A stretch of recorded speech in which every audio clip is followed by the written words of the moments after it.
Pun kula terangno nggih masalah salat nggih. Terus kula tak terangno dari awal redaksi ini Nabi, terus kula terangno hukum fikih. Badhe niku nembe kula terangno ilmu filosofine salat. Ngendikane Kanjeng Nabi Muhammad sallallahu alaihi wasallam niku teng hadis sahih mutawatir niku as-sholatu khairun maudhu'un fa aktsir aw aqillah. Kula balen malih. As-sholatu khairun maudhu'un fa aktsir aw aqillah. Jadi salat itu kebaikan yang sudah bawaannya dulu. Jadi sudah bawaannya salat itu kebaikan. Maudhu itu sesuatu sing asli. Pokoknya salat itu mesti apiye. Sebab niku ngendikane Nabi cek kowe ngekeh-ngekehno jumlahe salat, cek jumlahe napa sih? Tik. Dalam konteks artinya salat fardu karuan nggih, kaifiyahe karuan, aturane karuan. Terus salat niku wonten disebut an-naflul mutlak atau sunat mutlaqah. An-naflul mutlak atau sunat mutlaqah itu pantangannya hanya 3, enggak boleh ba'da subuh hatta tatlu asyamsu sampai srengenge napa mledhek. Enggak oleh pas waktu zawal. Nggih niku antarane mriki pinten nak zuhur nggih? 12:05 menit nggih. Pokoknya meh zuhur niku mboten angsal. Niku jenenge wektu napa? Zawal. Terus nomor 3 ba'da asar nganti napa? Surupe napa? Srengenge. Larangan 3 salat ini bisa dibatalkan kalau ada sebab yang mukorin. Misalnya bar ngasar kok ana wong mati. Berarti kita angsal salat napa? Jenazah. Utawa kowe bar subuh mlebu masjid terus dhe wudu. Niku ana ulama sing darani tetep salat tahiyat napa? Masjid. Mergo sebabe nggih dukhulul masjid. Jadi hanya ada pantangan niku wau. Niki rungokno tenan nggih. Nah, terus yang menjadi kontroversi mulai zaman ulama ngantos sak mangke itu kaifiyah kados traweh. Wis ora usah tersinggung niki ilmu. Teng riwayat-riwayat Bukhari Muslim, Nabi nu nak witir itu 9 rakaat. Lam yakut min hunna fi akhirihinna illa wahidan. Di Nabi nate sholat witir itu 9 rakaat enggak duduk sama sekali, mau terakhir duduk pas ke-9 terus salam. Nah, sebagian riwayat Nabi memotong sholat itu sholatul laili masna berarti 2 8 terus 1 witir. Niki rungono tenan. Sehingga ketika ada sholat tarawih yang 4 rakaat tanpa tasyahud, sebetulnya secara fikih pasti kita sepakat sah. Karena kalau 4 rakaat tanpa tasyahud pertama, kenapa kita katakan sah? Karena Nabi malah pinten songo, luwih seru to. Mboten ini karena menjadi kontroversi. Nah, dan tidak satu pun ulama di dunia yang mengatakan tasyahud awal itu wajib. Sampean yakin tasyahud awal wajib napa sunat? Sunat. Artinya khasnya hukum sunat itu gimana? Kalau ditinggalkan tidak batal. Berarti misalnya ono tarawih 4 rakaat berturut-turut, berarti tidak ada masalah karena yang ditinggal artinya tasyahud awal yang kita yakin itu hanya sunat. Tapi dasar ra cocok itu tidak ada masalah kan. Dalile apa ya? Dalile ra cocok. Lah sing darani masalah padahal darani tasyahud awal iku sunat. Kowe salat zuhur tasyahud awal sunat atau wajib? Sunat. Nak sunat tuh khas ya, ditinggal batal lho ora? Mboten. Tapi nak sing ra cocok ya batal. Hukum ono cocok ra cocok. Mboten iki kula terangno. Nah, tarawih itu yang kontroversi niki teng kitab Majmu' karangan Imam Nawawi. Ya akal-akalane tiang-tiang niku. Kula nganti sakniki kan mboten nate ngimami, tapi nggih tak kandhani imam. Soalnya niat ngakali pangeran, tapi pangeran bakali ya ora kena. Ngeten, ini dawuh Imam Syafi'i. Tarawih itu kalau terakhir kan pinten? 3 rakaat ya. Kan 2 rakaat dulu. Lalu pas 2 rakaat itu pas witir, yang witir kok tarawih. Yang terakhir witir 3 rakaat itu 2 rakaat sampai niate witir nopo-nopo. Witir. Setelah 2 rakaat sampai salam ndak? Salam. Itu menjadi sholat teraneh di dunia. Karena kue muni witir tapi jumlahnya 2. Nah, itu sholat teraneh napa di dunia. Terus sampean muni ngene, mboten Gus maksud kula niku Telu tapi lurus sih. Berarti kayak kudu nerangno pangeran, kudu kamu pangeran kayak penjelasan. Gusti ini 2 sementara loh, nanti ada. Karena jika Tuhan tidak kamu kasih penjelasan, akan aneh kan disebut witir, tapi rokaatnya 2. Maka kamu harus niatnya Gusti ini cicilan witir. Nah, sehingga jangan kira engkau 2, tapi ini nanti 3. Nah, itu makanya setiap bilalnya atau matinya kan solu sunnatan rok'ataini minal witri. Jadi diumumkan sholatlah 2 rakaat, tapi yang 1 paket dengan cicilan witir. Lah itu lucu. Karena Anda sekali bilang itu witir, berarti Anda bohong kan? Nyatanya 2 rakaat. Tapi kritiknya Imam Syafi'i ini kan lucu. Imam Syafi'i yang imam kita itu mengkritik, itu sholat aneh kalau begitu. Sholat itu kalau sudah salam itu dianggap sholat mustaqillah, sholat yang mandiri. Gak bisa sholat kok berta'aluk dengan sholat setelahnya. Sholat itu kalau sudah dimulai takbir, diakhiri salam ya selesai dan menjadi sholat yang mandiri. Gak bisa sholat yang mandiri nih, engkau nasibku ngenteni yang 1 itu. Iso sholat nak selesai yo. Selesai. Sebab itu seharusnya witir nak gak resiko ya 2 rakaat langsung tasahud awal, engkau terus tambah 1 rakaat. Kados mirip maghrib lah, mirip apa? Maghrib. Tapi itu kan masalahnya tidak populer juga. Nah itu. Akhirnya diakali wa shollu sunnatan minal witri nggih. Temriki ono minal witri kan? Itu kalau diterjemahkan salatlah kalian paket witir tapi ganjil paket witir tapi genep sih, tapi ini sementara Gusti, tapi kita sih bingung. Itu cara pangeran juga bingung tenan ngadepi. Nah, makanya itu nak cara kula ya ora usah dijerok-jerokno, pokoke ngono iku. Ya dadi barang keliru kadang ya muga-muga sepuro pangeran ya ora usah ngono iku. Dadi nak salat ya nak cara Sayyidina Utsman itu memang beliau bilang 2 rakaat itu berdiri sendiri. Karena sholat itu setiap 2 rakaat selesai. Setelah salam itu selesai. Nanti yang witir ya 1 itu. Makanya 2 itu rasa ana witir-witiran cara Sayyidina Utsman. Mergo Nabi dawuh wa autir bi wahidatin. Kemudian sholat-sholat Anda yang 2 itu ditutup witir. Berarti ya yang sholat kedua ya sholli sunatan ya biasa saja nafal mutlak. Enggak usah nyinggung-nyinggung napa? Witir. Nggih. Loh ini penting sekali karena nyatanya tidak witir kan?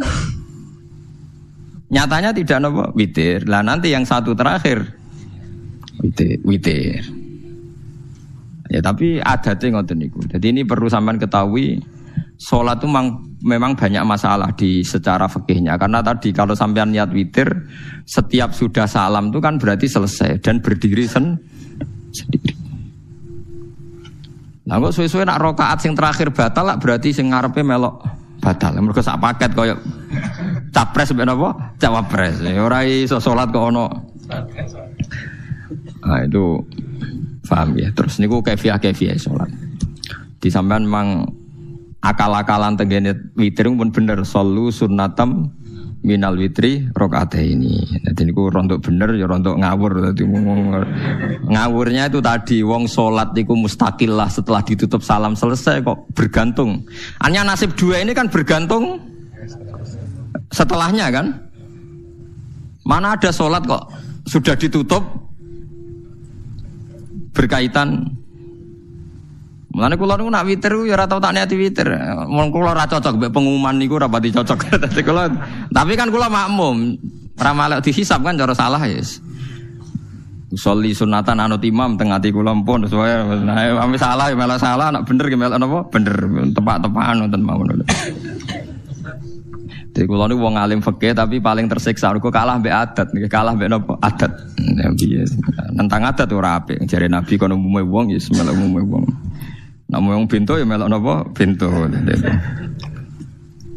Nah itu intinya Imam Syafi'i harusnya punya rasa malu orang yang mengatur sholat sedemikian rupa. Sebenarnya sholat itu niatem salah lah, keliru lah. Wong sholat itu wis apik, ora usah detail-detail napa niat. Lalu dari Imam Syafi'i kowe mlebu masjid niat duha ya untuk tahiyat masjid, niat tahiyat masjid nak nek wektu duha ya untuk duha. Karena wis barang apik, piye-piye tetep apik. Ngono dadi ora usah ribet-ribet niat ngono wong barang apik. Paham ya? Tapi kan sederhana kan sebenarnya kita tidak perlu bulat. Gak perlu apa? Bulat. Paham gitu. Terus ini penting. Nah, terus yang ketiga masalah kesunatan jamaah dan tidak. Ini kalau terang detail. Menurut hukum fikih, tahajud itu jelas gak disunatkan jamaah. Witir juga gak disunatkan jamaah. Tapi semua ulama yang bilang tidak disunatkan itu gak ada yang memfatwakan hak batal kalau berjamaah. Jadi tidak ada yang bilang dikatakan batal kalau jamaah. Cuma tidak disunatkan jamaah. Tapi Rasulullah itu pernah main di salah satu sahabat di waktu duha. Sahabat itu sakit, ingin ngundang Rasulullah, kepengen dalamnya di kenangan nanti tinggi sholat sinten Rasulullah. Ternyata Rasulullah ketika sholat, anak-anak dan istrinya yang sakit tadi ikut jamaah dan Nabi membiarkan. Bahkan Nabi sempat ngatur shaf. Padahal itu satu bentuk sholat yang kategorinya enggak disunatkan apa? Jamaah. Itu makanya Imam Nawawi bilang sholat-sholat yang enggak disunatkan jamaah itu masih boleh jamaah. Seperti witir, duha. Nggih, tapi aja terus jadi gerakan tahajud bersama. Nah niku kula ora cocok nih. Wong ora kepen tahajud kok dijak napa? Tahajud. Kula nggih nate dipamiti Gus nek ana tahajud bersama. Cangkem ora usah. Wong sing ngeloni bojone lagi ibadah, bocah ibadah sing ora enak. Mergo jare Nabi wis jelas wa fi buti ahadikum sedekah. Nanti kowe iku malah lucu. Wis ibadah kok bocah apa? Ibadah. Dadi sing ngeloni, lho ngeloni ra kudu ngeloni bojo, ngeloni anak iku ya napa? Ibadah. Takokno ruhen. Nak ngeloni bojo gak di masa depan ngeloni apa? Anak. Ngeloni anak nggih napa? Ibadah. Ning omah njaga anak bojo timbang dhewean nggih napa? Ibadah. Mulane kula nu rapati cocok nek ana tahajud bersama. Oleh tapi aja dadi gerakan. Nek sing pun nglampahi nggih monggo, sing umate seneng nggih monggo, itu tetap baik. Tapi baiknya bergantung sejauh mana ini tidak dimasalkan. Sekali dimasalkan tetap tidak napa baik. Karena nanti punya akibat yang sedang baik diajak baik yang lain, dari baik nikmat menjadi baik gremeng itulah itu perkara kan. Hanya orang kan sepakat kan nak ngumpuli bojo ibadah. Kabeh ulama sepakat kan. Dan itu penggemarnya banyak. Terus dijak ibadah yang penggemarnya sedikit. Dasar imamnya ra cocok. Lah itu kan resiko agama dikomentari kan tinggi. Makanya tidak usah dimasalkan. Sing kelon ya keben, sing turu ya napa? Keben karena turu ki ibadah kan. Wong turu niku mari ra maksiat. Wong zina iku mergo apa? Mergo ora turu. Wong maling ya mergo ora turu. Wong ngrasani wong ya mergo ora turu. Mulane kula nate cerita teng ngaji niki ana ulama wali. Saking senenge ibadah nganti janggal. Ana gak wali sing makome kaya aku. Dituduhno wali sing saurip-uripe mau turu kecuali salat fardu. Yaiku wali sing setingkat kowe. Mboten trimo Gusti tapi niku kok turu ya takokno sesuk. Kena apa kok turah? Jebule tak takoki, kenapa jenengan turu? Ya wong turu ora iso maksiat. Tapi nak kowe poso tahajud, jenenge wong melek tepatine nduk ndi-ndi, tetep paling selamat iku apa turu.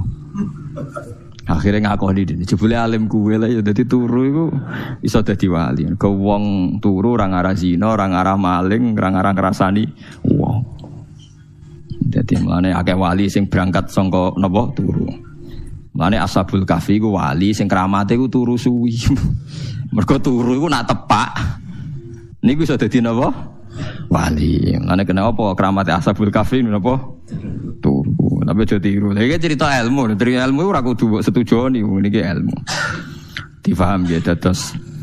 Kula piyambak pribadi belum pernah tahajud jamaah sama istri saya. Kula piyambak jarang tahajud. Tapi memang saya beritahu kalau solat-solat yang kesunatannya itu tidak jamaah, sebaiknya jangan dipaksakan jamaah. Karena kadang fadilahnya disirron. Kalau balik ini malah seperti sedekah. Kalau zakat wajib itu sebaiknya diumumkan supaya orang tahu bahwa dia sudah melakukan kewajiban. Tapi kalau zakat tidak wajib sebaiknya sirron, sebaiknya rahasia. Begitu juga sholat jamaah itu kenapa baik di sholat fardu? Karena kalau yang tidak jamaah kan dikira dia tidak sholat. Makanya kesunatannya sholat fardu napa jamaah.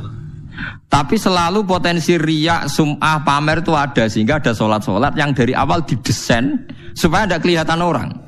Yaitu sholat nggak usah berjamaah. Plus baik di rumah. Semua ulama ijma sholat sunat itu baik di rumah apa di masjid? Di rumah. Di rumah, di dalam kamar sama di kamar tamu, ruang tamu baik di dalam kamar. Bahkan Nabi nyebut sholat fiko ibaitiha di kamar paling dalam. Nah, bagaimana mungkin sholat yang sudah didesain siron begini, misalnya kayak tahajud, disunatno bengi-bengi ben ra wong roh, disunatno ning jero kamar ben wong ra roh. Jebule jamaah kan jadi aneh kan. Tapi kan tentang ya goblok, barang apa kok mbok tentang. Ya, tapi kowe tenanan yo goblok kok ora sunah Nabi iki, paham. Mulane nek ora takoki tiyang, jenengan takoki kok ngubang-ubang. Lha makane aku wong alim dadi bingung. Bingunge iku mergo akeh ilmune ora kok koyo bingungem.